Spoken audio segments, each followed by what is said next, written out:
There we are. Hello, everybody. Um, Guys, I'm gonna wait for a couple seconds, a few more seconds to let people kind of get on because I don't know how it's like showing up or popping up for you, and if you got your notification yet, and if you're just kind of settling in. So I'm gonna let you do that while I get a sip of water. Um, and then we'll get started because we are excited um, for this talk on today. So, Jess, how's the weather? Yes, ma'am. The weather is amazing. It's very sunny. I think it's supposed to be like mid 80s today, so I'll take it. Okay.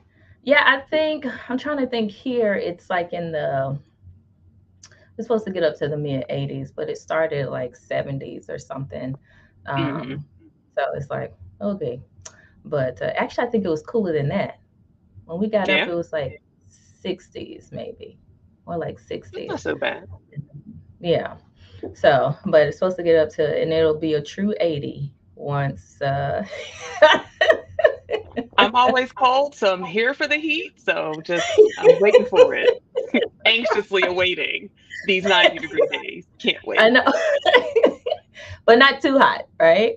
There's no such thing as too hot. So, Really? You're one of yeah, those people? I am one of those people. Chronically cold all the time.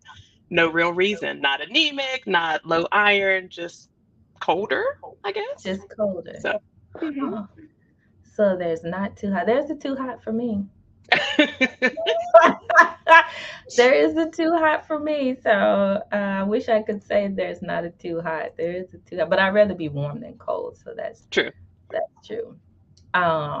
Okay, so I see that we had someone to join us, but hello. I have no idea who you are though, so I'm sorry I can't see that. But if you want to leave us a message and say hi in the chat, we'd love to say hello and recognize who you are. Absolutely. I know. Okay. Well, we're going to go ahead and get started because I don't want to kind of have this stretched out for too long. And those who will come in and they'll get a chance to kind of see what's going on and we'll help them catch up with what we're doing. But I am Dr. Ashley A. Booth. I'm a board certified family medicine physician practicing in Garden City, Georgia. And I decided to do this series because I knew that there was a need. People need information on how to take the next steps in their health and realize what I actually realized is that taking the next steps in their overall life, honestly, because once you get control of your life, you get control of your health and you're able to do the things that you need to do. And so I want to be able to put information out there. And one of the biggest key factors in doing that is self advocacy, being able to advocate for yourself and being able to tell people, hey, this is what's going on, this is what I need, and to be able to get what you need.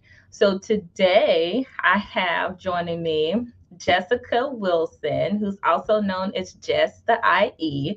And I absolutely love like what she says. She says she is an industrial engineer by trade, but an intuition endorser by passion. Now listen, the very first time that I heard you say that and I saw that, I was like, man, that is so good. But then I was like, man, that is so deep. True.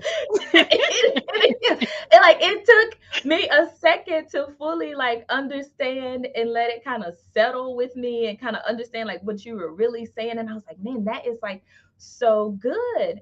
And so the other thing about, and we're gonna come back around to that because like I said, it was so good. I had to like sit with it for a second and understand it. And then I was like, oh, okay, I get it now. Hmm. But so we're gonna come back and discuss that. But she's also a wife, she's a mother, she's like I said, an industrial engineer, but she's also a breast cancer, what I like to say, thriver, because I don't know where Jess gets all this energy because she like runs circles around me because sometimes we'll send each other messages and I'm like, why is she still up? So Because like I can't sleep, not because I don't want to, but that's neither here nor there. So I was like, I don't know where Jess gets this from, but you honestly are like a big motivator for me. So I'm like, okay, Jess is Oh, doing all thanks. the things and she's getting the things done. Get up off of your you know what and get it done and make it happen.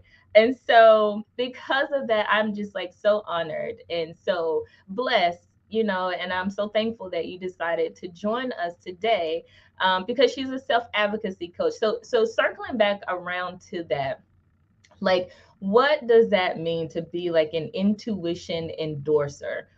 How do you help people kind of tap into their intuition, and why do you feel like that's important?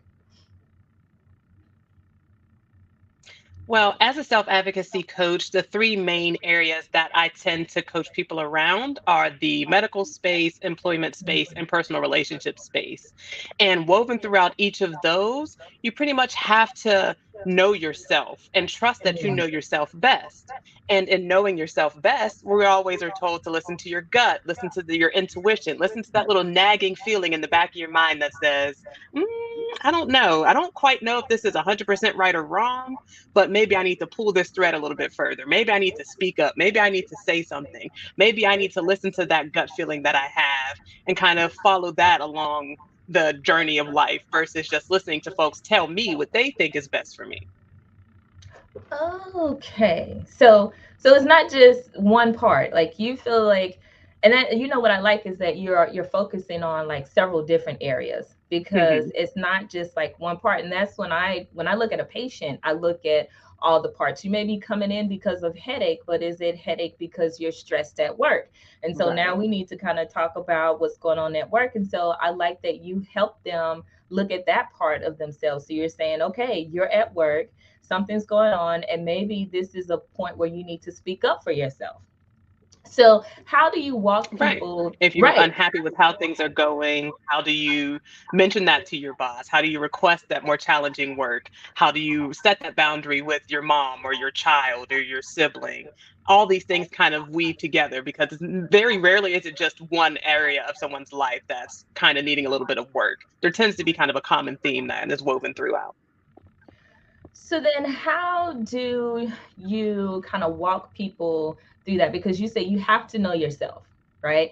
And I've met some people that I'm Hmm. like, well, why don't you just say something about that? And they're like, oh no, or whatever. And to me, it seems like there's like a confidence issue or something like that. So have you Hmm. found that there are like some common barriers that people have to prevent them from speaking up for themselves?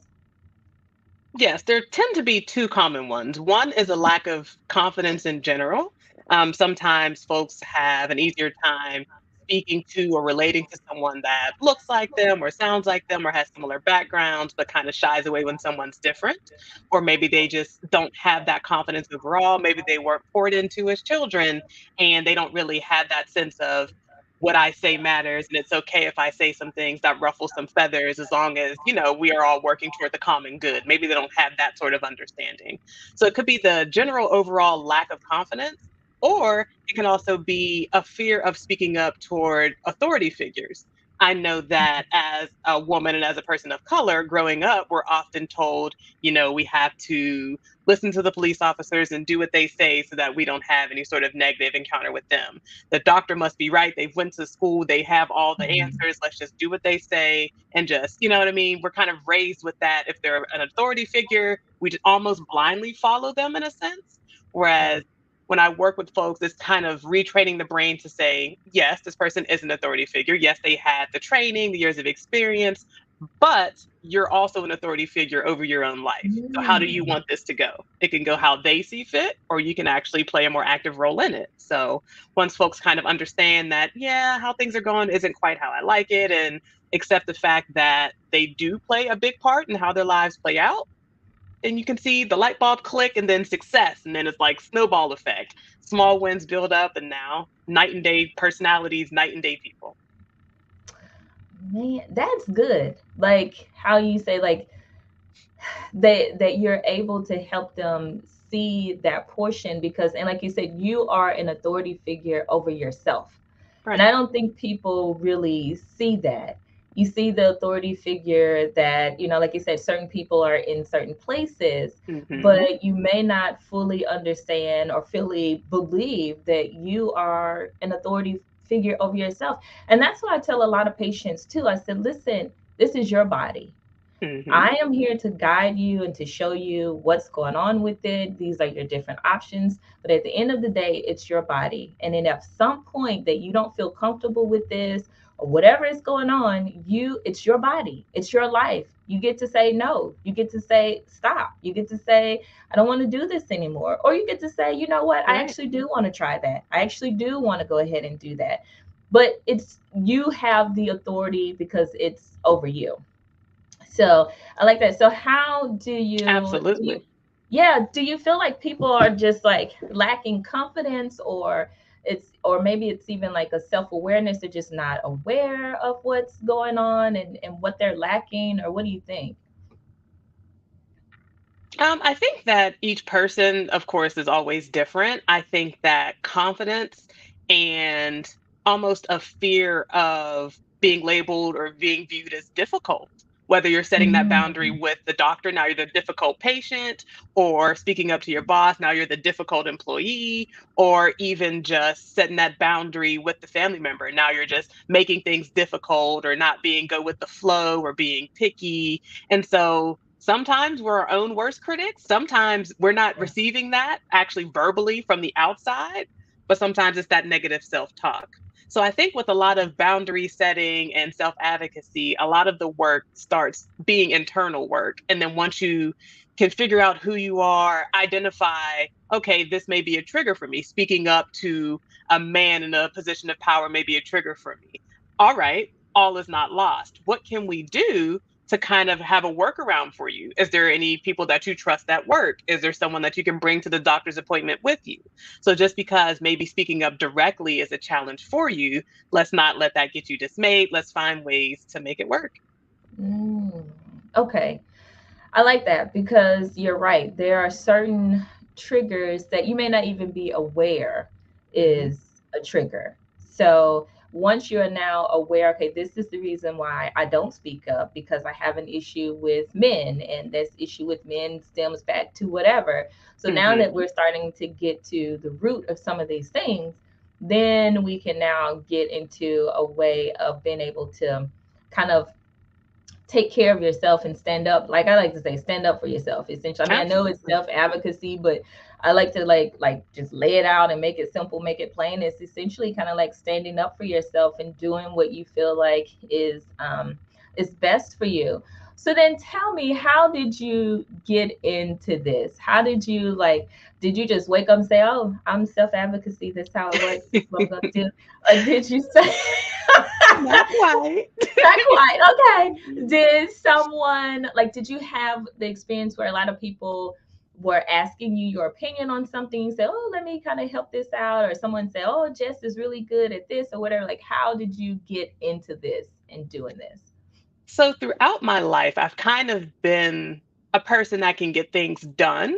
And so folks like my husband, who may know that I can argue with the Amazon person to make sure we get the refund or something like that. I have, I guess, this ability to get that done, but that didn't really mean anything to me. That was just like, I don't know, I state the facts and they can't argue against them, so they have to give me my refund. Right. But my aha moment was something actually completely out of left field. Like you mentioned earlier, in July 2020, I was diagnosed with stage 3 inflammatory breast cancer. No family history. I was under the age of 35, like completely caught me off guard. And so while I'm going through the process of acknowledging the fact that I have breast cancer, trying to figure out what that means for me and my family moving forward, trying to figure out what things are in my control, which things are outside of my control, and then try to move forward accordingly. One of the things that I feel or I felt like I shouldn't have had to worry too much about was the oncologist that I was assigned. Um, Turns out that that was that couldn't be farther from the truth. The initial oncologist I was assigned was a person of color, it was a man, but from the moment I met him, I pretty much felt like he could not care less whether I lived or died. I seemed to be just another patient to him, just another number, and not really a person. And so he would show up to appointments 40 minutes late, no apologies, no explanations, no excuses. He would be trying to, I guess, explain things to me. Now, mind you, yes, I'm an engineer, but I've just been told that I have breast cancer and I need to Right. start chemotherapy immediately. And so he's going through and he's trying to read and explain to me what the process will be. He sees that I'm an engineer, I guess it's noted in my chart. He proceeds to say, "Oh, but you're an engineer. You understand all this stuff." And then he Mm. stops speaking to me as if I'm a patient and starts speaking to me as if I'm a colleague. And so, like, the empathy was gone, and I'm just sitting there like, this is not right. Would he be like treating his mom this way? Would he be treating Yeah. his aunt, his grandma, his sister, his daughter? And I just felt like, no, he wouldn't. And if you wouldn't give me that same level of care, then you don't deserve to be giving me any care at all.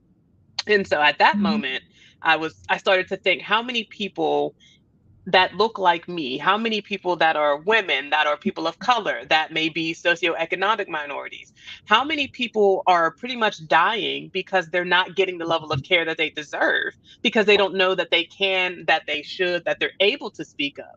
So they just sit there and take it and receive just the standard subpar level of care, and they perish from something that could have been avoidable or preventable.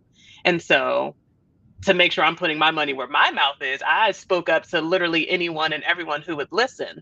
The person that referred me, the breast surgeon I was assigned to, literally anyone, everyone. This is not working for me. I would like a change. And not only did I switch oncologists, I switched entire hospital networks, and my level of care has been night and day different. I firmly believe, had I stayed there, I may not have been here still Mhm. fighting 2 years later. So it's important to not wait until you're having these sort of life and death critical tipping points in life to make sure that you're comfortable with your medical team. So I encourage folks to speak up, speak out loud, clear, often, make sure that you're comfortable and you trust the folks that are having your healthcare in their hands with your life, because that's really what it can come down to. So let me ask you this, like, that's a big deal, right? You get this diagnosis. You are trying to figure out, how am I going to live? How am I going to be able to do this? But in that, you're also now having to figure out, how am I going to find the team to support me in this? So were you, when you decided on that, your intuition is telling you something's not right. This is not my Hmm. person. These are not my people, because they're not going to get me to where I need to be. So you Hmm. have that that speaks up and it tells you that. But then how did you make that next step? Now, is it because you are used to speaking up for yourself, or did you have a little bit of kind of pause before you did it? Like, did you say, well, maybe I should just see it out and see if they're going to do the things and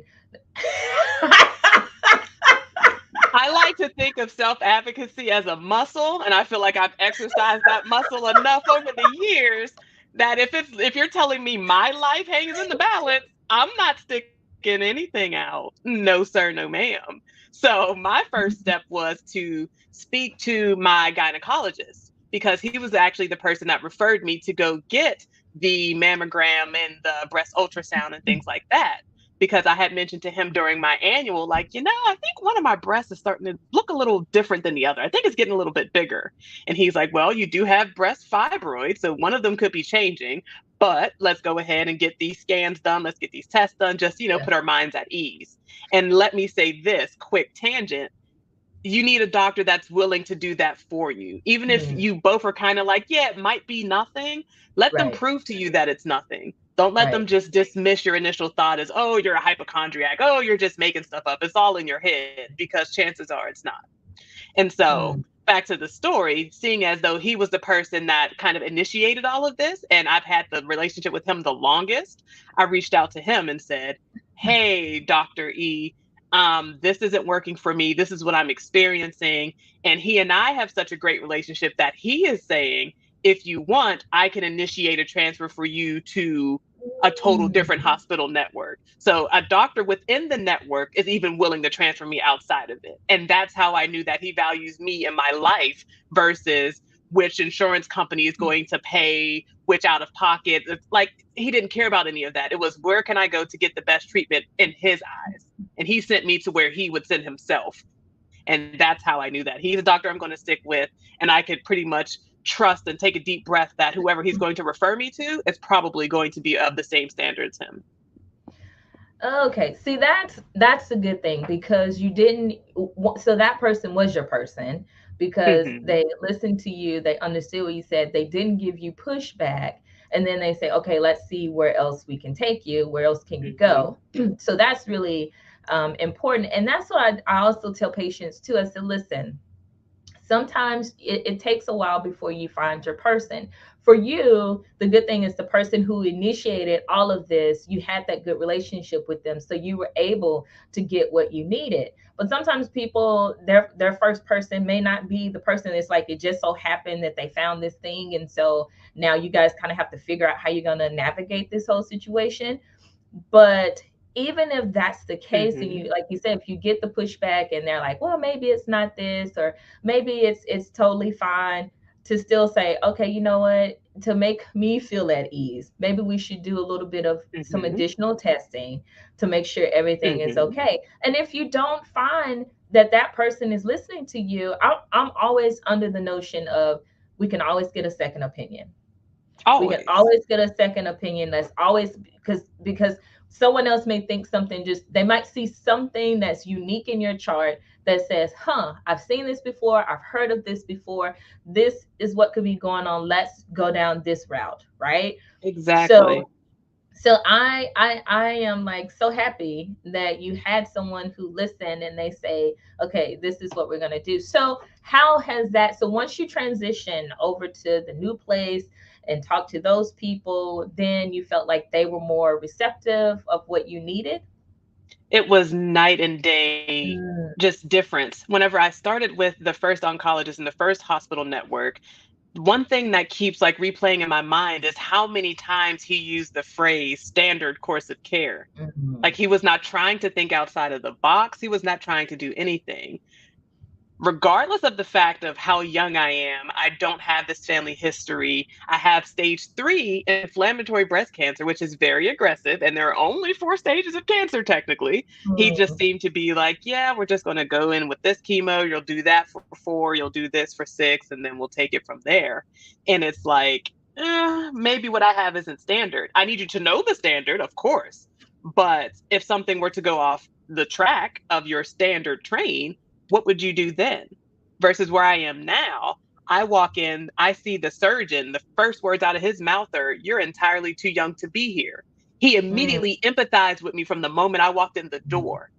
I felt free enough to let the tears fall. Like, this man understands. He gets it. He doesn't want to see me. He's not happy that I'm mm, here. He gets me in with the oncologist. She's a mom, she's a woman, and she's mm. sitting there like, I get it. We are literally going to throw everything we can at this, and we need you to do your job and stay as healthy as possible throughout it. And I'm like, if you promise to do your job, I'll do Mm. mine. And we've been on this journey together in lockstep ever since. Oh, that's so good. I love it. And I'm so glad that Jess is here to tell us our story because Jess, like I said, will hold you to it because she's my accountability partner. Oh, absolutely. Like I said, Jess don't play. So Jess may be Jess the IE, but it also should be like Jess don't play or something. I don't know. I like that. I could be Miss Just Don't Play. I like that. Okay. All right, Dr. Ashley. Okay. But listen, so you were able to do this for yourself. And then Hmm. what about like other people? Were other people saying, okay, Jess, like were they seeing that you were going through this and said, okay, and they still contact you about something? Or has it just been over the years, people just ask you about this, about that, and you say, okay, oh, this is what I think you should do, and this is how I feel like you should be able to say it. Like how did that happen? It's pretty much the latter. It's just over the years, folks coming to me because I'm the logical thinker. They know Mhm. they can tend to come to me and I can take a lot of the emotion out of it and kind of talk to you on from a logical perspective. We all spend enough time in our own minds and our own heads being emotional about things and potentially overreacting, underreacting. Sometimes it's just nice to get that fresh perspective from the outside. Hey, I'm thinking about going up for this promotion, but oh, I don't know if I deserve it. Oh, I don't know. Like I can help talk you through that imposter syndrome. Or yeah, Mm, I don't know. I'm thinking about, I don't know. I don't really feel like I'm vibing with my therapist. And it's like, nope, let's go ahead and get you a new one. Here are some ways you can go about finding a new one. You can start with your insurance company. You can start with this website. So just life experiences and being that logical thinker over the years has helped me help others. And then whenever I sit back and it's like, man, I think I want to start something. And I start asking folks in my mhm. circle, what am I good at? And they just start listing Yeah. these things. And it's like, oh, I can see a common theme here. Maybe I should package this up and help as many people as I can. Okay. I like it. So then when I know that one of the things that we talked about, because I know that you help, we talked about all the different areas in which you help people, and of course we're talking about healthcare because that's something that I deal with. That's something that you've been able to navigate and stuff yourself. The other thing that I realized Hmm. about how important self advocacy is I recently came across this article, and we both were like looking at it with Oprah. Now, Oprah, with all the resources, all the Hmm. things, big celebrity, everybody knows her. In that article, she says, I essentially basically she doesn't trust the healthcare system, or it's so confusing and there's so much that goes on with it. She takes an advocate with her. She's I Right. have someone who is an advocate that goes with me because she had a recent procedure that was done. And she said, well, why did we do all of this extensive stuff when it really wasn't that was what was going on? I think it was like she had a thyroid thing, but they were concerned about heart palpitations. So they did all this stuff looking at the heart when they Hmm. didn't do just like some of the other basic things. And so she said from Hmm. that moment, she was like, I need somebody who knows this system, who knows how to walk me through these different steps. Now, mind you, I know what that doctor was thinking when they did that because there's like, this is Hmm. Oprah. And she said she went Exactly. to right, this is Oprah. And she said she went to them, she said, why did you do this? And they said, you're Oprah. I'm not gonna, you are not dying on my watch. Like Right. this is not what's gonna happen. So they thought about what is the most pressing thing first. How do I get Hmm. that under control? And then looked at the other things. But we also have to look at it as like, what are the basic steps and what do we need to do and how do we get there? And so for her to say, I still need a patient advocate, I was like, that is huge It's because, and then she also did a documentary on it too, because, mhm, and it's called The Color of Care, mhm, and it's on the Smithsonian YouTube page, and they also have it on their Facebook page, and it'll be there until the end of May. But it's talking about a lot of the health disparities that we have. And so that is something that people, we really have to truly look at that, because unfortunately that's one of the things that happens. And we have mhm, to acknowledge it. We have to talk about it. And so once we talk about it, we acknowledge it, we can make it better. But mhm, the statistics show that people of color, unfortunately, our healthcare is not as, our outcomes aren't as great as other people. So because of that, self-advocacy is important. So what did you think when you saw that whole article? Because I was like, Oprah, even Oprah says she has an advocate. I first of all, I was like, okay, if Oprah, who's Oprah, feels the need to bring somebody to her doctor's appointments, like we all should be doing this. And I can 100% see how being on the tips of either end of that spectrum can be dangerous. If Mm-hmm. you have no self-advocacy skills, you are a minority, you're an overlooked population, maybe you're homeless, like there's no one really checking to make sure that you're getting, treated equitably, equally, fairly. And then on the opposite end of that spectrum, you're no longer even seen as a person. Oprah became an entity. And this doctor did not want to be Mm-hmm. responsible for the fall of this entire Oprah empire. And so instead of following I'm sure you guys have, all right, well, we're going to start here. We're going to go down this list, do A, B, Right, and C. If this, then that all of right, that process went out the window. And it was, well, Oprah's not having a heart attack while she's here. She's not right. having a stroke while she's here. Going to give her a CT scan. And she's like, but I really just needed some blood work done. And we could have, got this without me having to go through all these other Right. expensive processes and scans and tests. So I saw it and I understood immediately how being on either end, either too famous or completely faceless and nameless, can be dangerous. You're right, and I like that you bring it up because there are two ends of the spectrum. Because the other one that still resonates with me today is like my neighbor.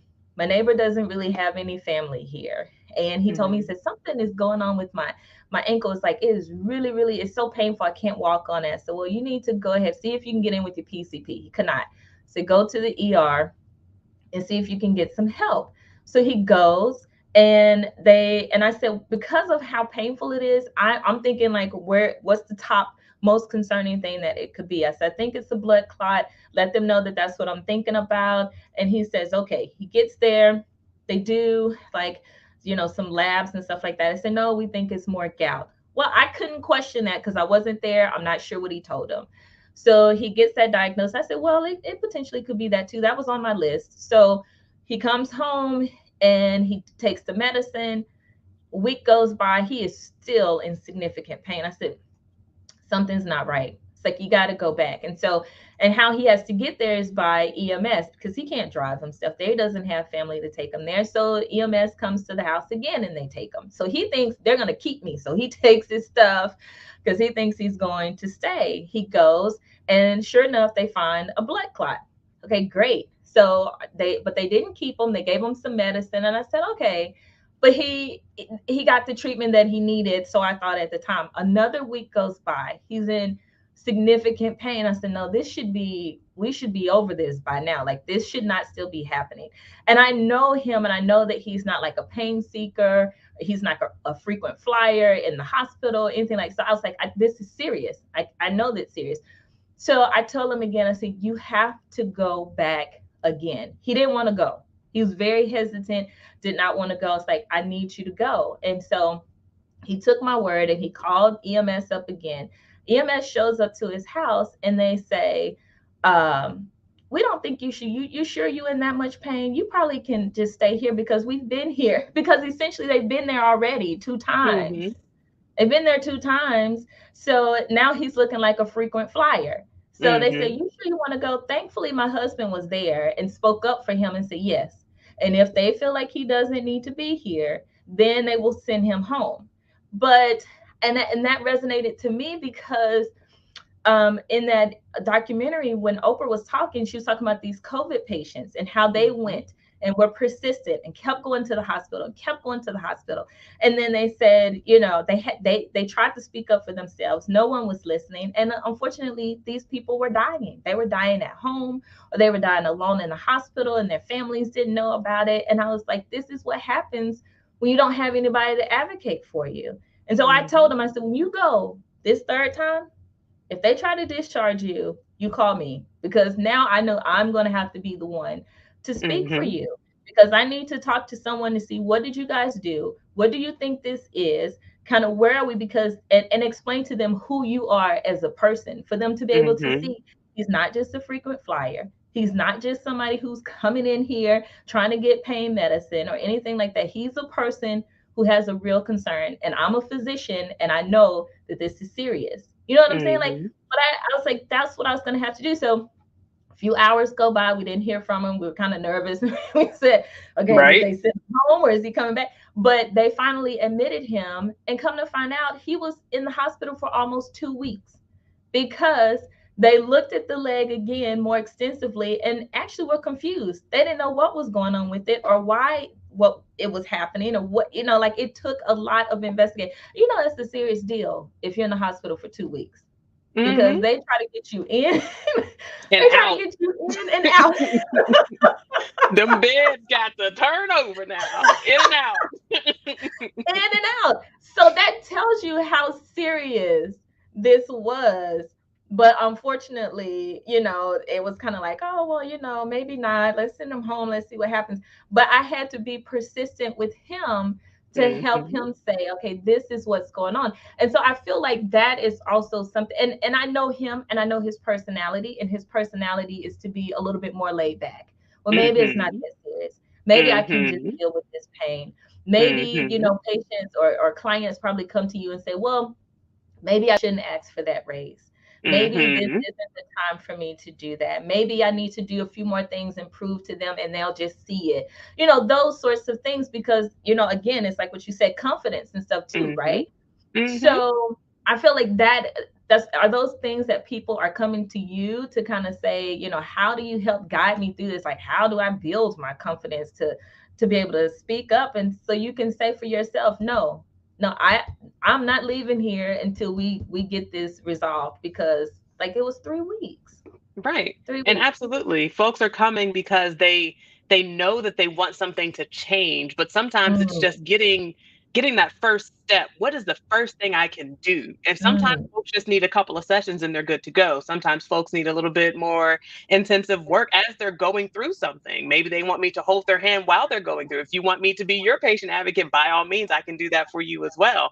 I will work to try to figure out what we can do to set you up for success, whether that's me personally, whether it's getting you a nurse navigator, figuring out who in your network is ready, willing, and able to help you speak up for yourself, whatever it takes. I'm here to help make sure that we are not just needlessly perishing because someone else didn't take our needs and our concerns seriously, or if we're just miserable in life because other folks aren't taking our needs and our concerns seriously. It's just, we don't have to live like that. Life is too short. Let's try to make the best of it. that is so true. And I like that you have a lot of different resources out there for people to be able to do that. And one of them is about like the different questions that people can ask when they go to their Hmm. doctor's office. Like, these are the questions that I have. And the reason I like that is because one of the things, like we say, we don't want to seem disrespectful, because again, this Hmm. person, we don't want to say, this person just being dismissive to me. Some people, they're being dismissive, right? You Hmm. just tell that Of they're course. not listening. It is what. But some people may not fully understand kind of what you're saying, or whatever that Hmm. is. You guys just have an issue with communication. You haven't figured Right. that out yet. But there's a way to do anything. My mom always told me, she was like, there's always a way to say it. It's not what you Hmm. say, it's how It's you how said you it. say it.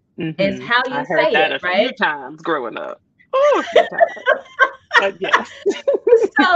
So, with that, how do people approach, especially any kind of quote unquote authority figure? How do they approach that person and say, "Hey, this is what's going on," but I'm still concerned. If they say, "Oh, well, we'll just run some tests and then we'll follow up," and then after that, you get to the next step, and then, okay, well, this is all that I have for you, whatever. Like, how do we, or they say, "No, I don't think we need to do tests right now. I think you're Hmm. fine. I think you'll be okay." How do Hmm. you now be appropriate and respectful, but still get what you need? How Hmm. do you do I, that? I like to remind clients, everybody, that doctors and nurses, they're people too. They Right. have good days and bad days, on days, off days. They're tired. They are overworked, sometimes underpaid. Like, have a little bit of empathy for them as well. Of course, don't Yeah. let that empathy overshadow you getting something that you need. Right. But doctors, nurses, medical staff, they're people too. So try to approach all things the same way you would like to be approached, and with a level of respect. I would say if you've already spoken up and voiced your concerns and they just kind of gave you this brush off with the, yeah, we'll just run some tests, nothing's wrong, you'll be all right, you can go on about your way. Now is the time to reach into that toolkit to figure out, all right, well, that didn't work. What else can I do? I can request a second opinion. I can get that Mm, second opinion from another doctor in this network, or I can reach out to my insurance company and say, hey, do you guys offer some sort of service where I can get a second opinion? Because the insurance company wants you to be well as well. They don't want to have to pay for anything. So if they can save money on the mm, back end by sending you over here for $50 and let Dr. B take a look right. versus everybody was wrong and now they had to pay for a CT scan and a CAT scan and a PET Right. scan and this and that, and you know what I mean, unnecessarily. they want you to get care and get better as quick as possible as well. So your insurance company is always a resource. You can bring that trusted person to your doctor's appointments with you so that maybe the doctor doesn't really communicate well with you and your communication style, but maybe your dad, your brother, your sister, your mom, maybe they have a different way of communicating or even receiving the information. So maybe it's not that the doctor's not communicating it, maybe the way they speak and you learn don't align. If Mm. you're a visual learner and he's just talking, you're not going to get it. You're getting frustrated. He's getting frustrated. You might just need that third person to be like, maybe we should draw this out. Maybe we should write this down because that person knows you trust them, and your doctor just wants you to get well as well. So it becomes time to dig into that toolkit to figure out which would be the best way to address it for next steps. Or sometimes it's a combination of multiple steps. Maybe it's the second opinion. And while you're waiting for that second opinion, you're bringing the trusted person to your appointments for them to explain some things. Or sometimes you just have to combine all your resources to make sure that you are getting the treatment that you need. I like that because it's not just one thing, it's multiple things. Like, Mhm. some people think, oh, if I just get this patient advocate, then this person will speak for me and I'll get what I need. But you still have to be a part of that process. And the other Right. thing I like that you said too, that touched on like being prepared. Hmm. I think that really, really helps because for me, when a patient is trying to convey what's going on, we only have so much time to do it. Unfortunately, that's just how it is. And so, in that amount of time, can you tell me what's going on? Or am I going to have to ask a lot of questions to try to figure out what's going on? Like something as simple as Hmm. when did that happen?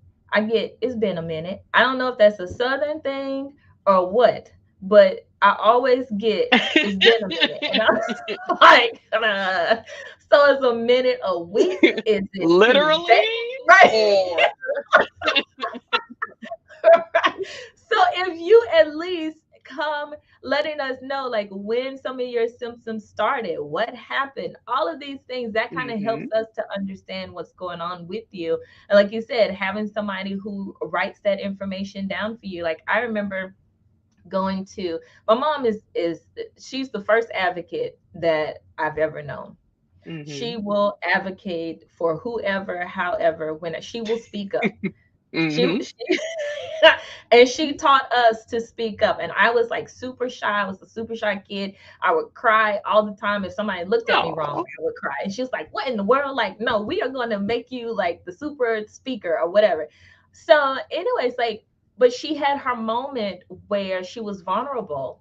And when that diagnosis, and she knows I share this a lot, but when she got that diagnosis of cancer, she was like, I need somebody to go with me because Hmm. once you have something like that, you can you're not processing, you're not listening to all the things. Exactly. And so she knew what her objective was, and she already told me kind of where she wanted to go with her treatment plan.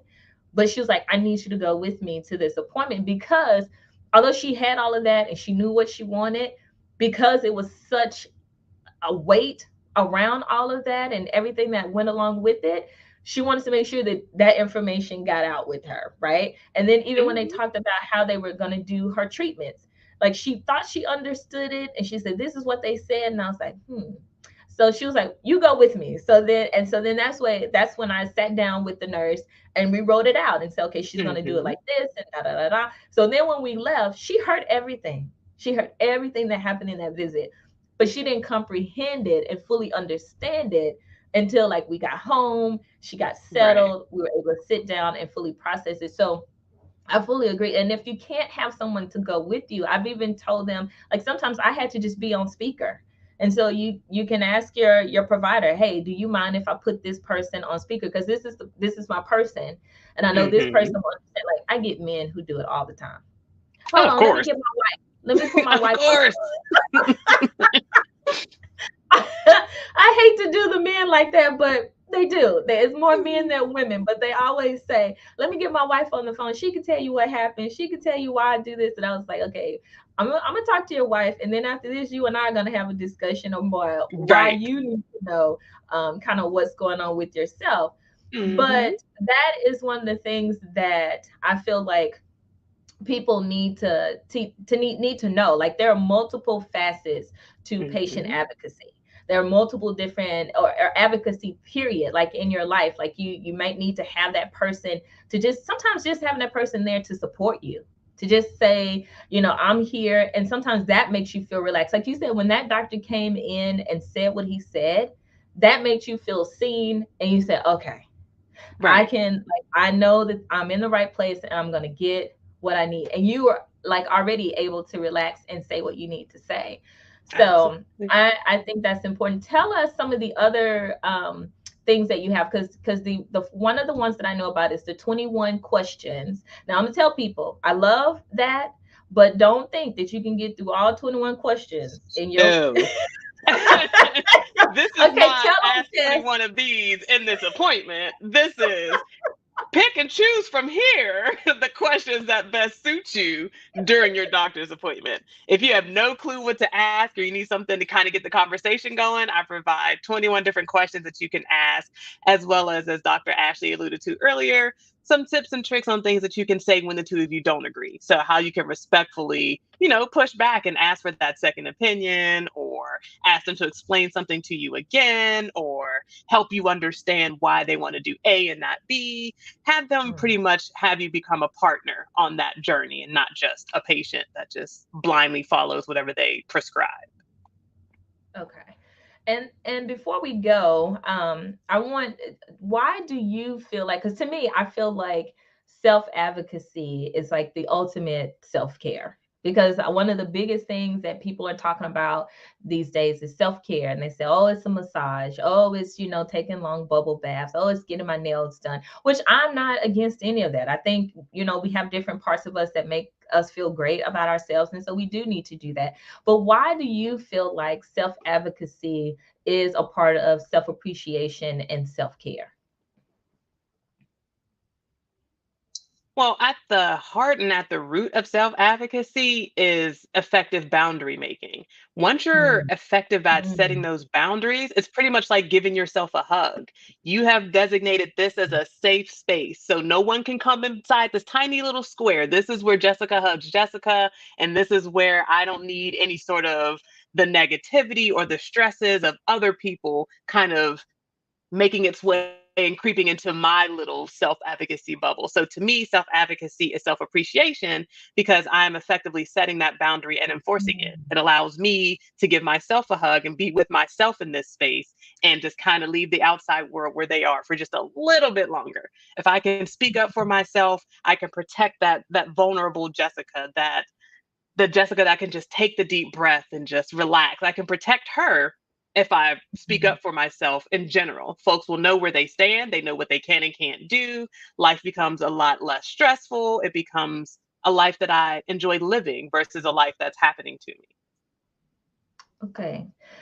I love it. Jess, I don't want this to end because I feel like this is like such a big thing. Like once people, and that was another word that I was thinking too. I was like protection. Like it is Mhm. a way to protect yourself. And that's the other thing that goes around that people are saying now is protect my peace. But Mhm. honestly, that is how you do it. You set those boundaries and you're Mhm. able to kind of protect yourself and get what you need and say, nope, not today. And okay, or this is what I need to do, but getting what you need is essential. So but we have to kind of bring it to a close, but before we I do, guess. I know. But before we do, tell the people, is there anything else that you want people to know about you, or just about like self-care and self-advocacy in general? Kind of what are your thoughts? I would say if I had to leave the folks with one thing, it would be that trust your gut. You know your body best. You've lived with your body your entire life. If it doesn't feel right, speak up and say something. And like I said, make them prove to you that nothing is wrong. Of course, being open to the fact that there might not be anything wrong. So don't like really take yourself over the edge if there's nothing wrong, but at least let them prove to you that nothing is wrong. Don't let them just Right. dismiss your concerns. Okay. And let everyone know like how they can find you. Where would they be able to find all these great things and resources that you have for them? And if they want to work with you, where can they find you? Alrighty. Well, I am if nothing else, I am consistent. I am at just the IE, as you guys can see kind of near my name, on Facebook, on Instagram, on Twitter, on LinkedIn, my website, www.justthie.com. And if you guys are interested, I'll have Dr. Ashley maybe post a link to my 21 questions guide. So you guys can download that. It's absolutely free. Just download it, take a look at it, read it. I even included space for you to write your own questions if you want to take this entire thing to the doctor's appointment with you. I think it'll be a nice little tool to have in your tool belt. It's not, I think, I know it's an awesome tool because Jess is awesome. I've looked at it. It has some Thank you, awesome ma'am. tips and tricks in there. And so I know that it is going to help you get the things that you need. Jess, thank you so much for honoring us and gracing us with your presence today and coming out and really sharing some essential information, because I know that it truly can be life changing for a lot of people. Because once you're able to kind of stand up for yourself and have that confidence about what you need and start getting what you want out of life in general, things are going to be much better. You guys, we're actually going to post a repost so that you'll be able to see it. Continue to follow both me and Jess, because we'll have things to kind of help you along the way. Again, I'm doing a lot of these talks is to just help you with your health, but not only just with your health, it is to help you with your life overall. Thank you guys so much for joining us, and I will see you next time.